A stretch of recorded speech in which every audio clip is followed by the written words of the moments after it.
పరిశుద్ధమైన దేవుని వాక్యాన్ని మనం ధ్యానం చేసుకుందాం. మన వాక్య ధ్యానం కొరకై ఆదికాండము 8వ అధ్యాయం. ఆదికాండము 8వ అధ్యాయం.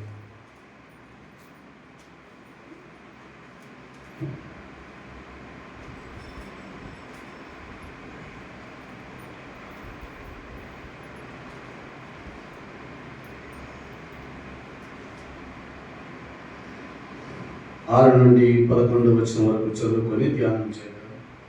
6వ వచనం నుండి 11వ వచనం వరకు. 40 దినములైన తరువాత నోవాహు తాను చేసిన ఓడ కిటికీ తీసి ఒక కాకిని వెలుపలికి పోవిడిచెను. అది బయటకు వెళ్ళి భూమి మీద నుండి నీళ్లు ఇంకిపో వరకు ఇటు అటు తిరుగుచుండెను. మరియు నీళ్లు నేల మీద తగ్గినవో లేదో చూచుటకు అతడు తన యుద్ధ నుండి నల్ల పావురం ఒకటి వెలుపలికి పోవిడిచెను. నీళ్లు భూమి అంతటి మీద ఉన్నందున తన అరకాలు నిలుపుటకు దానికి స్థలము దొరకలేదు కనుక ఓడలో ఉన్న అతని యుద్ధకు తిరిగి వచ్చెను. అప్పుడు అతడు చేయి చాచి దాన్ని పట్టుకొని ఓడలోనికి తీసుకెళ్ళను. అతడు మరి 7 దినములు తాలి మరలా ఆ నల్ల పావురం ఓడలో నుండి వెలుపలికి విడిచెను. సాయంకాలమున అది అతని యొద్దకు వచ్చినప్పుడు త్రుంచబడిన ఒలీవ చెట్టు ఆకు దాని నోట నుండెను గనుక నీళ్లు భూమి నుండి తగ్గిపోయినని నోవాహునకు తెలిసెను. అతడు ఇంకా మరి 7 దినములు తాలి ఆ పావురమును వెలుపలికి విడిచెను. ఆ తరువాత అది అతని యొద్దకు తిరిగి రాలి. చిన్న ప్రార్థన చేస్తాం. మహాపరిశుద్ధుడా, దయగల తండ్రి, చదవబడిన వాక్య భాగాన్ని బట్టి నిన్ను స్తుతిస్తున్నాను. వాక్యం మీది, మీరు వాక్యమై ఉన్న దేవుడు కనుక మీ వాక్యము ద్వారా నాతో మాతో మాట్లాడండి. ఆయన నిలబడిన దాసుని యొక్క ఆత్మాభిషేకము చేత నింపండి. ఈ వాక్యము ద్వారా నాకు మాకందరికి సారము, ఓ మంచి బలమైన ఆత్మీయ ఆహారము కొనట్లుగా నాతో మాతో మాట్లాడు. బోధకులకు బోధకుడకు యేసు ప్రభువు శ్రేష్ఠ నామమున ప్రార్థించి బోధించుకొనుచున్నాము తండ్రి, ఆమేన్. పరిశుద్ధమైన దేవుని వాక్యాన్ని మనం చదువుకున్నాం. మనం చదువుకున్నటువంటి వాక్య భాగంలో ఆది కాండంలో నోవాహును భక్తుని గురించి మనం చదువుకున్నాం. ఈ నోవాహు గురించి మనకందరికీ తెలుసు. ఆదికాండం 6వ అధ్యాయం నుండి చదివితే దేవుడు నరులను చేసినందుకు ఎంతగానో బాధపడి జల ప్రళయం చేత నరులందరినీ మొత్తివేయాలని చూశాడు. అందులో ఒక నీతిమంతుడు కనబడ్డాడు. తనకిష్టుడు పరిశుద్ధుడైన నోవాహు భక్తుడు కనబడ్డాడు. ఈ నోవాహు భక్తుని బట్టి తిరిగి భూలోకమంతయు ఆయన ఉజ్జీవింపజేయవలనని జంతువులకు, పక్షులకు, ఆకాశ పక్షులన్నిటికీ ఆజ్ఞాపించి ఓడలోనికి వచ్చేటట్టుగా చేశాడు. ఓడలోనికి జంతువులన్నీ వచ్చిన తర్వాత జల ప్రళయము దాదాపు 40 దినములు రేయింబగళ్ళు ప్రచండమైన వర్షం కురిసింది. ఆ వర్షపు దాటికి ఇల్లు, వాకిళ్ళు, నదులు, సముద్రాలు పొంగి పొరలి కొండలు సైతము, పర్వతములు సైతము నీట మునిగిపోయినట్లుగా బైబిల్ గ్రంథంలో రాయబడి ఉన్నది. ఈ పరిస్థితుల్లో ఆయన తన భక్తులకు నోవాహును ఏర్పాటు చేసుకున్నాడు. ఆయన ఓడ మీద ప్రయాణం చేస్తూ తేలియాడుతూ ఉన్నాడు నీళ్లపైన. ఆయన నీళ్లపైన ఉండి తేలియాడుతూ ఆ పడవ నడిచినట్టల్లా తన మార్గాన్ని ఆయన వెళ్తూ ఉన్నాడు. కొన్ని దినములు అయిపోయిన తర్వాత, దాదాపు 1 సంవత్సర కాలం గడిచిన తర్వాత నోవాహు ఓడ కిటికీ తలుపులు తెరిచి ఒక కాకిని పోవిడిచాడట. కాకిని పోవిడిస్తే ఆ కాకి ఏం చేస్తా ఉందంట, ఇటు అటు తిరుగులాడుచు నోవాహు యొద్దకు తిరిగి రాలేదు. నోవాహు యొద్దకు తిరిగి రాలేదు. అది భూమి మీద ఇటు అటు తిరుగులాడుతూ ఉంది. ఎందుకు అది భూమి మీద అటు ఇటు తిరుగులాడుతూ ఉందంటే, తనకు కావలసినంత ఆహారము భూమి మీద ఉంది. ఇక తనకు నోవాహు దగ్గరికి వెళ్ళాల్సిన పని లేదు. అందుచేత కాకి నోవాహు యొద్దకు వెళ్ళలేదు. ఆయన కొన్ని దినములైన తర్వాత ఒక పావురాన్ని వదిలిపెట్టాడు. ఆ పావురము తన కాలు మోపుటకైనా స్థలం లేదు. కాకి కాలు మోపుటల స్థలం ఉంది, పావురానికి ఏం లేదట. కాలు మోపుటకు కూడా స్థలం లేక తిరిగి నోవాహు యొద్దకు తిరిగి వచ్చి ఆయన ఆ విధంగా మళ్ళీ వారం రోజులు తాలుకొని మళ్ళీ ఒకసారి ఆ పావురాన్ని పోవిడిస్తే అది ఒక ఒలివ మొక్కను తీసుకొని వచ్చింది, ఆకును తీసుకొని వచ్చి, ఓ భూమి మీద నీళ్లు తగ్గిపోయాయి అని నోవాహు అంచనాకు వచ్చాడు.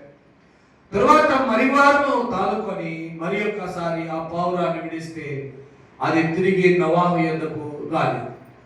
కాకి మాత్రం ఒక్కసారి వెళ్ళింది, మళ్ళీ తిరిగి రాలేదు.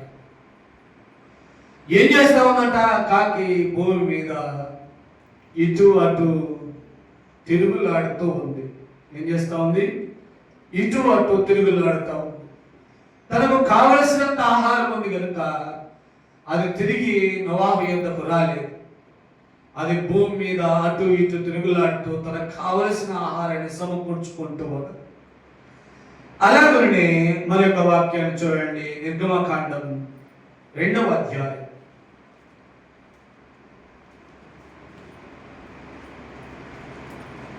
11-12 వచనాలు.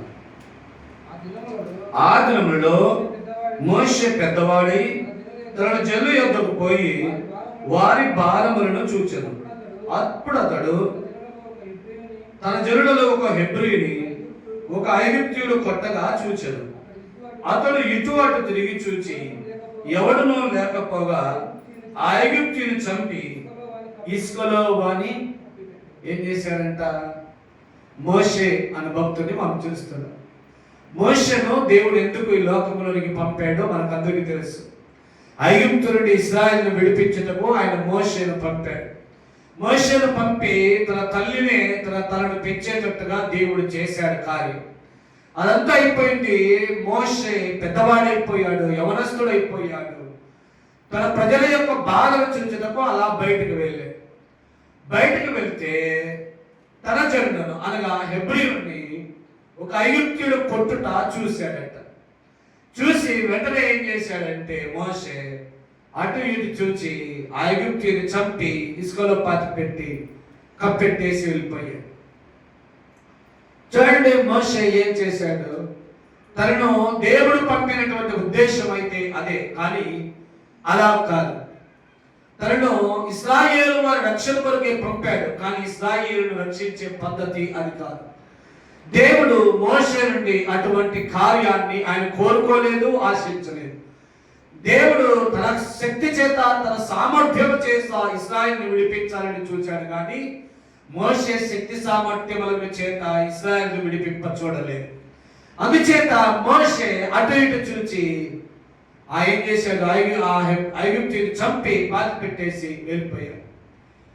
ఈ సంగతి ఎప్పుడైనా రాజుకు తెలుస్తుందేమో అని భయపడి ఐగుప్తును విడిచిపెట్టి వెళ్ళిపోయాడు. చూడండి, ఇశ్రాయేలును ఐగుప్తు బానిసత్వం నుండి విడిపించడం వచ్చినటువంటి వాడు, ఇశ్రాయేలు ఐగుప్తు బానిసత్వం నుండి విడిపించడం పుట్టినటువంటి వాడు ఇప్పుడు ఐగుప్తును విడిచిపెట్టి ఏం చేశాడు? పారిపోయాడు. కారణం ఏంటంటే ఆయన అటు ఇటు చూసి చేసినటువంటి పాపపు క్రియ వలన ఆయన పారిపోయినట్టుగా మనం చూస్తున్నాం. మూడో వ్యక్తిని కూడా నేను చూపించి ముందుకు వెళ్ళిపోతాను. చూడండి, సమూయేలు రాసిన 2వ గ్రంథం, భక్తుడు సమూయేలు రాసిన 2వ గ్రంథం 11వ అధ్యాయం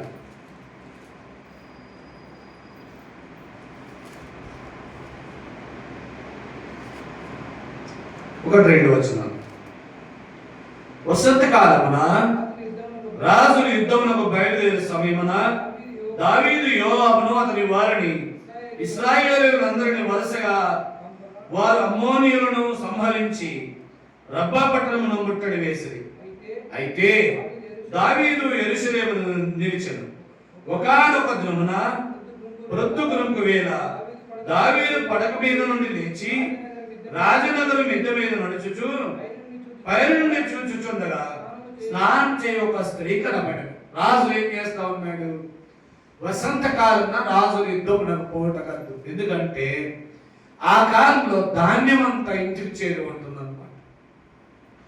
ప్రతి దేశంలో ధాన్యాగారాలన్నీ నిండిపోయి ఉంటాయి, విస్తారమైన సంపద దొరుకుతుంది. అటువంటి ఆ కాలంలో వెళ్తే దావీదైతే అమోనీయుల మీదకి వెళ్ళాడు. తిరిగి యోవాబును అతని సైన్యమును ఒక దేశం మీదకి పంపించి రబ్బా అనే పట్టణం మీదకి వారు యోవాబు అతని సైన్యం అంతా వెళ్తే దావీదు మాత్రం ఏం చేస్తున్నాడు? అంతఃపురంలోనే నిలిచిపోయాడు. అంతఃపురంలోనే నిలిచిపోయి ఊరుకునే ఉన్నాడా? ప్రొద్దుగుకు వేళ గది మీదకి ఎక్కి, తన మేడ మీదకి ఎక్కి అటు ఇటు ఏం చేస్తున్నాడు? తిరుగులాడుతూ, అటు ఇటు తిరుగులాడుతూ స్నానం చేయ ఒక స్త్రీని చూసి ఆ పాపంలో పడిపోయాడు. పాపంలో పడిపోవటమే కాదు, ఆ స్త్రీ యొక్క భర్తను కూడా చంపించాడు, నరహంతకుడు అయిపోయాడు. ఎంత భయంకరమో చూడండి. ఆయన అటు ఇటు తిరిగి చేసిన పాపం ఎంత ఘోరమైపోయిందో. అటు ఇటు తిరిగి మోషే ఐగుప్తుని చంపాడు, ఐగుప్తును విడిచిపెట్టి పారిపోయాడు. అటు ఇటు తిరుగుతూ కాకి నోవాహు పంపిన ఉద్దేశమును తిరిగి నెరవేర్చకుండా లోకంలోనే కలిసిపోయి, అలాగుని ఇలాగూ లోకములో మనం చూసినట్లయితే కొంతమంది మనము పాపము చేసే వారిని, పాపక్రియలు జరిగించే వారిని కూడా చూస్తే వారు కూడా ఇలాగే. దొంగతనం చేసేవాడిని చూడండి, దొంగతనం చేసేవాడు ఏం చేస్తా అంటే వాడు కూడా ఒక 4-5 సార్లు అటు ఇటు తిరిగి లేదా అటు ఇటు చూచి దొంగతనం చేసి తనకు కావలసిన వస్తువుని తీసుకొని వెళ్ళిపోతాడు. ఇలాగున మోసగాండ్రును చూడండి, ఎన్నో మార్లు మోసగాండ్రు పరామర్శించినట్టుగా ఉంటుంది. రాగా వస్తూ పోతూ ఉంటారు, ఇటు అటు తిరుగుతూ ఉంటారు, మనతో మంచిగా మాట్లాడుతుంటారు. ఒక దిగున వారు చేసిన మోసాన్ని మనం కనిపెట్టలేనంత భయంకరమైనదిగా అయిపోతూ. కాబట్టి గమనించండి, ఈలాగున ఇటువంటి తిరుగుతూ మోస కార్యాలు చేసేవారు, ఆ దొంగతనం చేసేటువంటి వ్యభిచారులు సైతం ఇలాగనే చేస్తూ ఉంటారు. వారు కూడా ఇటు అటు తిరిగి పాప క్రియలు జరిగించి పాపంలో పడిపోతున్నట్టుగా మనం చూస్తా ఉన్నాం. మోసగాండ్రు, దొంగలు, నరహంతకులు చేసేటువంటి పనులన్నీ కూడా ఇదే పని. ఏంటి? అటు ఇటు తిరగడం, లేదా అటు ఇటు చూడడం. ఇలా చూచుట దేవుని యొక్క చిత్తము కాదు, దేవుని యొక్క ఉద్దేశము కాదు, దేవుని యొక్క గుణలక్ష్యము కూడా కాదనే విషయాన్ని మనం మర్చిపోకూడదు. ఎందుకంటే ఈ లక్షణము చూడండి, యోబు గ్రంథము 1వ అధ్యాయము, యోబు గ్రంథం 1వ అధ్యాయం 7వ వచనం.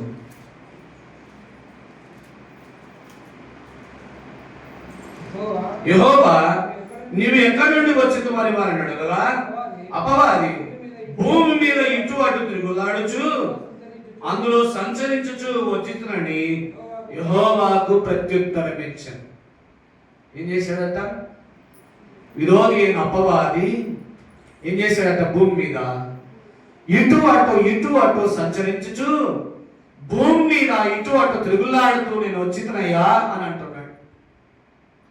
ఇది అపవాది యొక్క లక్షణం. ఇటు ఊగేటువంటి లక్షణం మానవునికి తగదు, దైవ పిల్లలకు అసలుకి తగదు. దేవుని పిల్లలు ఎప్పుడు ఇటు అటు ఊగేవారుగా, ఇటు అటు తిరుగులాడేవారుగా, ఇటు అటు పరిగెత్తేవారుగా ఉండకూడదు. గమనించండి. పేతురు భక్తుడు రాస్తూ కూడా అదే మాట అన్నాడు. పేతురు రాసిన మొదటి పత్రిక 5వ అధ్యాయం 8వ వచనంలో, మీ విరోధి అయిన అపవాది ఎవరిని మరింగుదునా అని గర్జించు సింహం వలె వాడు ఏం చేస్తున్నాడంట? తిరుగులాడుచు ఉన్నాడు. అపవాది యొక్క లక్షణము తిరుగులాడుట. వాడు అటు ఇటు తిరుగుట, అటు ఇటు చూచుట, అటు ఇటు పరిగెత్తుట వాడి పని. నీవు కూడా అలాగూ చేస్తే పాపంలో పడిపోయే ప్రమాదం ఉంది. మోషే చూడండి, ఎంతో గొప్ప భక్తుడు. మనం ఎన్నోసార్లు ఆయన గురించి గొప్పగా చెప్పుకుంటుంటాం. ఆయన కూడా అటు ఇటు తిరిగి పాపపు క్రియలు జరిగించాడు. కాబట్టి దేవుని పిల్లల లక్షణం ఎన్నటికీ అటు ఇటు తిరుగుట కానే కాదు. అటు ఇటు తిరుగుట దేవుని పిల్లలకు తగినది కాదు. అనేకులు లోకంలో ఇప్పుడు ప్రస్తుతం ఉన్న దేవుని పిల్లలందరూ అటు ఇటు తిరుగులాడుతూ ఉన్నారు. ఎటు తిరుగులాడుతూ ఉన్నారు? దావీదు వలె మేడగది మీద కాదు కానీ, కాకి వలె లోకములో అటు ఇటు కాదు కానీ, మోషే వలె అటు ఇటు చూచటం వలన కాదు కానీ, దేవుని పిల్లలు నేడు దేవుని సంఘము లోకములో కొంత, దైవత్వములోనికి కొంత, లోకపు క్రియలు కొన్ని, దేవుని వాక్యపు క్రియలు కొన్ని, పరిశుద్ధమైన జీవితము, అపవిత్రమైన జీవితము, రెండింటిని అటు ఇటు ఊగలాడుతూ, అటు ఇటు చూస్తూ, అటు ఇటు పరిగెత్తుతూ తమ జీవిత యాత్రను కొనసాగిస్తాము. అమ్మ, ఇలాగున అటు ఇటు చూచిన, అటు ఇటు పరిగెత్తిన, అటు ఇటు నడిచిన వారు ఎవరు పాపములో నుండి తప్పింపబడలేదు. అనేకులు పాపములోనే పడిపోయారు. మనకందరికీ తెలుసు ఆ విషయం. కాబట్టి పాపములో పడిపోయే అవకాశం ఉన్నంత వరకు నీవు అటు ఇటు తిరుగులాడకూడదు. నీ ప్రభునందు మనము స్థిరులమును, కదలని వారమును, మన ప్రభునందు నిశ్చయమైనటువంటి మనస్సు కలిగిన వారమై ఉండవలసినటువంటి బాధ్యత మన మీద ఉంది. లోకములోని కొంత, పరిశుద్ధతలోని కొంత, దైవత్వములో కొంత, లోకములో కొంత ఉంటానంటే సరిపోదమ్మా. నీవు ఏదో ఒక రోజున వారి ఉద్దేశములను నెరవేర్చేటువంటి స్థితిలో పడిపోయే ప్రమాదం ఉంది. కాబట్టి దేవుని పిల్లలు ఈ విషయాన్ని గమనించాలి. అటు ఇటు తిరుగుట అపవాది యొక్క లక్ష్యం కనుక మనము లోకములోనికి కొంత, దైవ నిర్ణయాల్లోనికి కొంత నెరవేర్చేవారముగా కాక, పరిశుద్ధతలో కొంత, అపవిత్రతలో కొంత బ్రతికే వారముగా కాక, దైవ క్రియలు కొన్ని, అపవిత్ర క్రియలు కొన్ని చేసే వారముగా కాక, దేవుని యందు స్థిరులను, కదలని వారుగా ఉండవాలని ఆయన కోరుకుంటున్నాడు. ఎందుకంటే మోషే వంటి భక్తుడే ఇటువంటి చూచి పాపం క్రియ జరిగించాడు. దావీదు వంటి మహాభక్తుడు ఇటువంటి తిరుగులాడి పాపములో పడిపోయాడు, చెడిపోయాడు, తన కుటుంబ నాశనానికి తాను కారకుడైపోయాడు. గమనించండి. కాబట్టి నీవు, నేను, మనము కూడా అటు ఇటు తిరుగులాడే వారముగా గాక, పరిశుద్ధతను, అపవిత్రతను ప్రేమించే అటు ఇటు ఊగులాడే మనస్సు కాకుండా స్థిరమైన మనస్సు గల వారమై ప్రభు వైపు చూడాల్సిన బాధ్యత మన మీద ఉందనే సంగతి మనం మర్చిపోకూడదు. అలాగున లోకములోనికి కొంత, లోకములోనికి పరిశుద్ధతలోనికి కొంత రావడం వలన అనేకులు చెడిపోయారు, పడిపోయారు. ఉదాహరణకు ఇస్కరియోతు యూదాను తీసుకోండి. ప్రభుతో కూడా ఉన్నాడు, ప్రభుతో కూడా జీవిస్తూ ఉన్నాడు, ఆయనతో కూడా పట్టుకుంటున్నాడు, ఆయన మాటలు వింటూ ఉన్నాడు, ఆయనతో కూడా నడుస్తున్నాడు, ఆయనతో కూడా జీవిస్తున్నాడు. అయితే తనతో పాటు డబ్బు సంచి ఉంది. ఆ డబ్బు సంచికి కక్కుర్తి పడి తన ప్రభువునే అమ్ముకునేంత దైన్య స్థితికి ఇస్కరియోతు యూదా దిగజారిపోయింది. అతని జీవితం చూడండి, ప్రభుతో కూడా ఉన్నాడు కానీ డబ్బు సంచిని ప్రేమించాడు. దేవుడితో కూడా ఉన్నాడు కానీ ధన వ్యామోహము కలిగి ఉన్నాడు. దేవుడితో కూడా ఉన్నాడు, లోకపు వ్యామోహాలలో ఆయన చిక్కుకున్నట్టుగా కూడా మనం చూస్తున్నాం. కాబట్టి వాడు అటు ఇటు ఊగులాడి చివరికి సాతాను యొక్క ఉద్దేశాన్ని, ఈ లోకపు ఉద్దేశాన్ని నెరవేర్చాడు కానీ దైవ చిత్తములో స్థిరముగా నిలవబడలేకపోయాడు. దేవుడితో కూడా నిలవబడలేకపోయాడు. దేవుడితో కూడా స్థిరముగా నిలిచి ప్రభువు తిరిగి జయించి లేచిన తర్వాత తన సేవా పనిలో భారభరితమైన పని చేసేవాడుగా నిలవబడలేకపోయాడు. కారణం ఏంటంటే తన మనస్సు అటు ఇటు తిరుగుట వలన. ఇంకా ఒక వ్యక్తిని కూడా మనం చూడవచ్చు. అపోస్తలుడైన పౌలు అంటాడు, దేమా అని వారి విషయంలో ఆయన అంటాడు, దేమా ఇహలోకమును స్నేహించి త్రోయకు వెళ్ళిపోయాను అంటాడు. దేమా ఇహలోకాన్ని స్నేహించి ఏమైపోయాడట? త్రోయకు వెళ్ళిపోయాను అని అంటాడు. ఆయన ఇహలోకాన్ని స్నేహించి, చాలా మంది ఇహలోకాన్ని స్నేహిస్తారు, దేవుని కూడా స్నేహిస్తున్నాము అని అంటారు. అలాగున అటు ఇటు ఊగే అటు ఇటు తిరిగేటువంటి జీవితం నీకొద్దు. నీ ప్రభునందు స్థిరముగా ఉండు, నీ ప్రభునందు స్థిరముగా బ్రతుకు. యోసేపును చూడండి, అటు ఇటు ఏ విషయంలో కూడా తిరగలేదు. అటు ఇటు ఎన్ని శ్రమలు వచ్చినా, బాధలు వచ్చినా అటు ఇటు ఊగలేదు, అటు ఇటు పడిపోలేదు.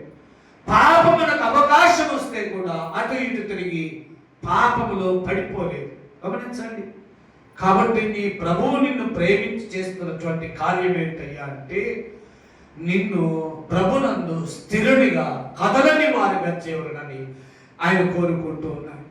కాబట్టి దేవుని పిల్లలు అటు ఇటు తిరిగేవారుగా, ఊగిసలాడేవారుగా, లోకపు పాపములో పడిపోయేవారుగా ఉండకూడదు.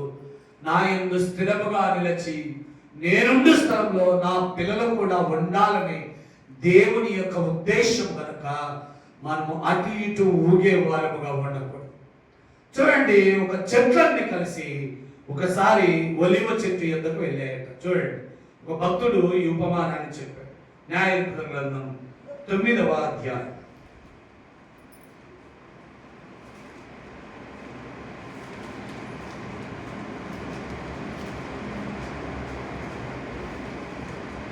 న్యాయాధిపతుల గ్రంథము 9వ అధ్యాయం. ఓ భక్తుడు ఈ ఉపమానాన్ని చెప్పాడు. ఆయన చెప్పినటువంటి ఉపమానంలో ఒలీవ చెట్టు ఏమన్నది ఆ విషయాన్ని మనం చూసుకొని ముందుకు వెళ్ళిపోదాం. 9వ అధ్యాయం 8 నుండి 13వ వచనం వరకు చదివితే చాలా చక్కగా ఉంటుంది. చెట్లు తమ మీద రాజును ఒకరిని అభిషేకించుకున్నవారని మనసు కలిగి బయలుదేరి మమ్మను ఏలుమని ఒలీవ చెట్టు నడవగా, ఒలీవ చెట్టు దేవుని మానవులను దేని వలన నరుడు సన్మానించుదురో ఆయన తైలము నీయక చెట్ల మీద రాజునై ఉండి ఇటు అటు ఊగటకు నేను వచ్చేదనా అని వాటితో చెట్లన్నీ పోయి తమ మీద రాజును ఒకటి ఏర్పాటు చేసుకోవాలని చెట్లన్నీ పోయి ఒలీవ చెట్టును అడిగారు. ఒలీవ చెట్టు ఏమన్నది? అయ్యో, దేవుని నరులను సన్మానించేటువంటి నా తైలము నీయక, ఒలీవ నూనె నీయక మానేసి నేను రాజునై అటు ఇటు ఊగుటకు నేను వద్దునా అని అన్నదంట. చూడండి తన మనస్సు ఎలా ఉందో. రాజునై అటు ఇటు ఊగుటకు నేను రావాలన్నా, నా నూనె చేత మనుష్యులను సన్మానిస్తూ ఉన్నారు, గౌరవిస్తూ ఉన్నారు. నా నూనె చేత దేవుని సన్నిధిలో సన్మానించబడుతున్నది, దేవుడు గౌరవపరచబడుతున్నాడు. నా తైలము చేత దివారాత్రము దేవుని సన్నిధిలో ధూపదీప నైవేద్యములు జరుగుతూ ఉన్నాయి. అటువంటి నా నూనెని చుట్ట మానేసి నేను రాజునై అటు ఇటు ఊగుటకు రావాలనా నాకు కుదరదు, వెళ్ళిపోండి అని చెట్లతో ఒలీవ చెట్టు అన్నట్టుగా ఓ భక్తుడు ఈ ఉపమానాన్ని చెప్పాడు. మరి నీకు నాకు ఆ మనస్సు ఉందమ్మా? అయ్యా, నీకు నాకు ఆ మనస్సు ఉందా? ఇదిగో నేను నా తండ్రిని, నా ప్రభువును, నా దేవుడును నేను ఘనపరచక, నేను ఆయన్ను హెచ్చించక, ఆయన్ను పూజింపక, ఆయన్ను ఆరాధింపక, నేను సంపాదించుకునేట కొరకు, నేను తింట కొరకు, త్రాగట కొరకు, నేను నా స్నేహితులతో సంతోషించిన కొరకు వెలుదునా అనే మనస్సు మనకుందా? అనేకులలో ఈ మనస్సు లేదు. అవకాశం వచ్చిందే తడువు దైవ సన్నిధినైనా మానివేసి దేవుని యొక్క సహవాసాన్ని ఆయన విడిచిపెట్టి పరిగెత్తి లోకస్తుల సహవాసం, స్నేహితుల సహవాసం, బంధువుల సహవాసం కొరకు ఆత్రపడేవారు ఉన్నారు. కానీ దేవుని సన్నిధి కొరకైన ఆత్రం గల వారు అనేకులు కొదువగా ఉన్నారు.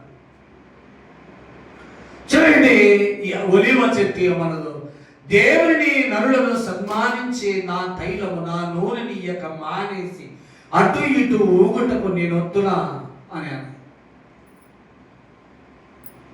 మనమేమో ఇటు అటు ఊగులాడుతూ ఉన్నాం. లోకం కొంత, దేవుడు కొంత, పరిశుద్ధత కొంత, అపవిత్రత కొంత, దేవుని వాక్యము కొంత, లోకపు క్రియలు కొంత, లోకపు ఆచార సంప్రదాయాలు కొంత, దేవుని ఆజ్ఞలు కొంత. ఇలాగున మనము ఇటు అటు ఊగులాడటం వలన ఒక దినమున మనం పాపంలోనే పడిపోతాము, కానీ దైవ చిత్తాన్ని నెరవేర్చలేము. ఎలాగైతే ఒలీవ చెట్టు సున్నితముగా తిరస్కరించిందో మనము కూడా ఆ విధముగా సున్నితముగా తిరస్కరించాలి. అయ్యా నా దేవుని గణపరచక, నా దేవుని పూజించుదనమునా, నా దేవుని గణపరచుదనమునా, నా దేవుని సన్నిధి సమయాన్ని వ్యర్థపరిచి నీతో కూడా వచ్చి నేను సంపాదించుకుందునా, నేను కూడబెట్టుకుందునా, నేను నీతో కూడా సంతోషించునా, ఆనందిస్తున్నా కుదరదు. నా దైవ సన్నిధి సమయానికి నేను ఆయన సన్నిధికి వెళ్ళాలి, ఆయన ఆరాధించాలి, ఆయన గణపరచాలి, ఆయన పూజించాలి, ఆయన హెచ్చించాలి అని చెప్పగలిగి దృఢమైన మనస్సు, స్థిరమైన హృదయమైన వారమై ప్రభు సన్నిధిలో జీవించగలడని నిన్ను నన్ను ప్రభు నీ నుండి నా నుండి కోరుకుంటున్నాడమ్మా. అటు ఇటు ఊగులాడుతూ లోకంలో కలిసిపోయి కాకి వలే కాదు, అటు ఇటు ఊగలాడుతూ మోసే వలె పాపము చేసి దైవ చిత్తం నుండి పారిపోయే మనసుతో కాదు, అటు ఇటు మేడగది మీద తిరుగుతూ దైవ చిత్తములను తొలగిపోయి ఇదిగో పాపములో పడిపోయి తన కుటుంబ నాశనం తానే చేసుకున్నటువంటి దావీదు వలె కాదమ్మా. మనము దేవుని చిత్తము ఎరిగిన వారమై మనము ప్రభునందు స్థిరముగా నిలవబద్ధులమై ఉన్నామనే సంగతి మనం మర్చిపోకూడదు. వారు కాకిలు విడిచాడు, అది ఇక తిరిగి రాలేదు. దేవుడు నిన్ను నన్ను అలాగే పంపాడు అనుకోండి. ఒక మాటలో చెప్పాలంటే లోకానికి అటువంటి ఉద్దేశంతో నేను పంపాడు. తిరిగి నా యొద్దకు తిరిగి వస్తాను, నాకు నా బిడ్డలుగా తిరిగి నా సన్నిధికి వస్తాడు, నా బిడ్డలుగా నాతో కూడా జీవించడానికి తిరిగి నాతో కూడా వస్తానని ఆయన ఈ లోకానికి పంపితే మనమేమో ఈ లోకపు క్రియలలో, ఈ లోకపు పాపములో, ఈ లోకపు అనేకమైన క్రియల యందు పడిపోయి చెడిపోయి తిరిగి దేవుని సన్నిధికి వెళ్ళకుండా అపవాదికి వాడి దూతలకు సిద్ధపరిచిన పాతాళమునకు దిగిపోయే వారముగా తయారైపోతుంది. అలా ఉండవద్దని దేవుడు తన పిల్లల నుండి కోరుకుంటున్నాడు. తన పిల్లలు స్థిరులై కదలని వారి ఒలీవ చెట్టు వలె నా దేవుని, నా దేవుని ప్రజలను సన్మానించి నా తైలము, నా శక్తి సామర్థ్యమును నా దేవునికి నీతో గడుపుటకు నేనొద్దునా? అలా కుదరదు. నా ప్రభు సన్నిధికి నేను వెళ్ళాలి, ఆయన ఆరాధించాలి, ఆయన పూజించాలి, ఆయన గణపరచాలి, ప్రార్థన చేయాలి, ఆయన వాక్యం వినాలి, ఆయన పాట పాడాలని దృఢ మనస్సు, స్థిరమైన మనసు గలవారని ప్రభునందు స్థిరముగా ఉండవలనని ప్రభు మనందరి నుండి కోరుకుంటున్నాడు. నీ నుండి నా నుండి కోరుకుంటున్నాడు. లేదా అటు ఇటు ఊగి అటు ఇటు తిరిగి పాపములో పడిపోయి అపవాదికి వాడి దూతలకు నియమించిన స్థలములకు వెళ్ళకూడదని ప్రభు నీతో నాతో ఈ మాటలో మాట్లాడుతూ ఉన్నాడు. కాబట్టి ఇటు అటు ఊగే వారముగా, ఇటు అటు తిరుగులాడే వారముగా, ఇటు అటు నడిచే వారముగా కాక అపవాది క్రియలలో పడిపోయి చెడిపోయే వారముగా కాక దైవ చిత్తమందు స్థిరముగా నిలబడిన వారమై ఇప్పుడెప్పుడు ప్రభు మనల్ని పిలిచిన, ఇప్పుడెప్పుడు ప్రభు మనతో కూడా ఆయనతో కూడా ఉన్నట్టుగా మనల్ని కొనిపోవటకు వచ్చినను ఇదిగో ప్రభు నేనున్నానంటూ మన ప్రభు సన్నిధిలో కనబడే వారముగా, మన ప్రభు సన్నిధి వేగిన పడే వారముగా ఉన్నట్టుకు ప్రభు మనకందరికీ సహాయం చేయునుగాక. ఈ కొద్ది మాటలను దేవుడు దీవించునుగాక.